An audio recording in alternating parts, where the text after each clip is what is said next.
పరిశుద్ధాత్మ నీ మీదికి వచ్చును, సర్వోన్నతుని శక్తి నిన్ను కమ్ముకొనును గనుక పుట్టబోవు శిశువు పరిశుద్ధుడై దేవుని కుమారుడనబడును. పరిశుద్ధ లూకా వ్రాసిన సువార్త 1వ అధ్యాయము 35వ వచనము.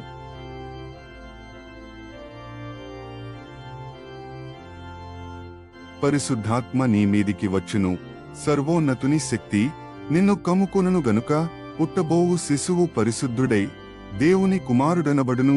పరిశుద్ధ లూకా వ్రాసిన సువార్త 1వ అధ్యాయము 35వ వచనము.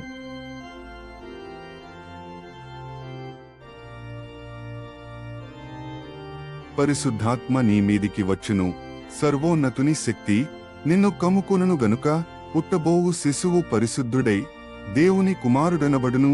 పరిశుద్ధ లూకా వ్రాసిన సువార్త 1వ అధ్యాయము 35వ వచనము.